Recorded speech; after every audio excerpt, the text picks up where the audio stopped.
Diane West from Corona Del Mar, California.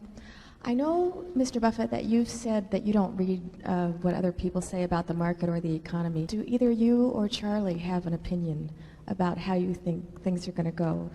Are you bullish or bearish? You may have trouble believing this, but Charlie and I never have an opinion about the market because it wouldn't be any good, and it might interfere with the opinions we have that are good.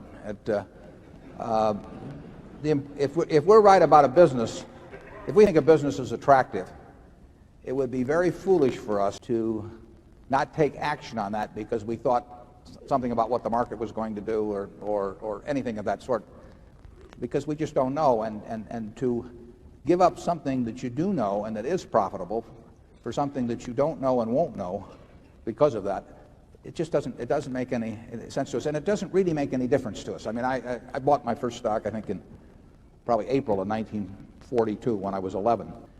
And since then, I mean, actually World War II didn't look so good at that time. I mean, the prospects, they really didn't. I mean, we were not doing well in the Pacific, and I'm not sure I calculated that into my purchase of my 3 shares. But I mean, just think of all the things that have happened since then, atomic weapons and major wars and presidents resigning and all kinds of things, massive inflation at certain times.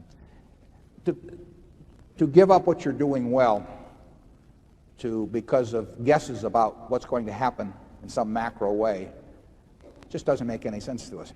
The best thing that can happen from Berkshire's standpoint, we don't wish this on anybody, but over time, is to have markets that go down a tremendous amount. I mean, we are going to be buyers of things over time. If you're going to be buyers of groceries over time, you like grocery prices to go down. If you're going to be buying cars over time, you like car prices to go down. We buy businesses. We buy pieces of businesses, stocks. And we're going to be much better off if we can buy those things at an attractive price than if we can't. So we don't have any fear at all. I mean, what we fear is an irrational bull market that's sustained for some long period of time.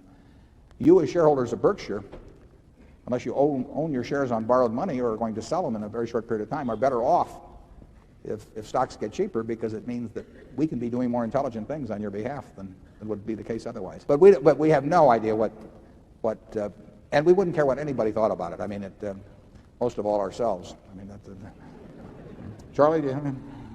No, I think if you're agnostic about those macro factors and therefore devote all your time to thinking about the individual businesses and the individual opportunities, it's a way more efficient way to behave, at least with our particular talents and lacks thereof. If you're right about the businesses, you'll end up doing fine. We don't know, and we don't think about when something will happen. We think about what will happen. It's not so difficult to figure out what will happen.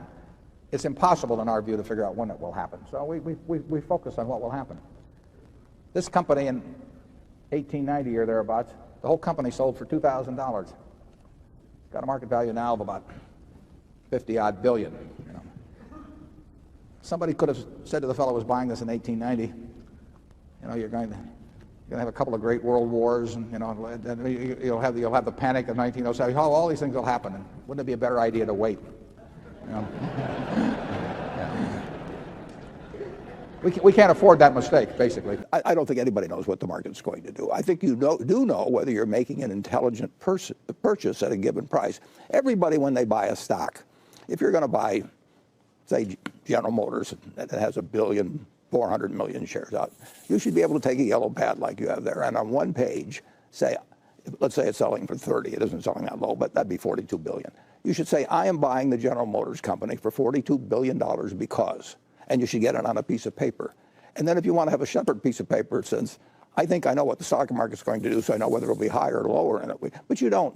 In 1932, General Motors had 19,000 dealers. That's more than all the auto dealers in the United States today. There are only 125 million people then, but they had 19,000 dealers. They produced or sold, there was 1 month, I think, when they sold less than a tenth of a car, right at a tenth of a car per dealer. That was a terrific time to buy General Motors. and forget about the market. If you can predict the market, you don't need to read balance sheets. You don't need to read anything. You certainly can't predict the market by reading the daily newspaper. That is for sure. And you really can't You certainly can't predict the market by listening to me. But you're buying businesses. And if you had planned to buy a local service station yesterday and it was closing today, I don't think you'd tear your hair out or anything like that. You'd have already looked at where it was located and the contract it had with the suppliers and made a decision on competition. People, because they can make decisions every second in stocks, whereas they can't with farms, they think an investment in stocks is different than an investment in a business or an investment in a farm or investment in an apartment house. But it isn't.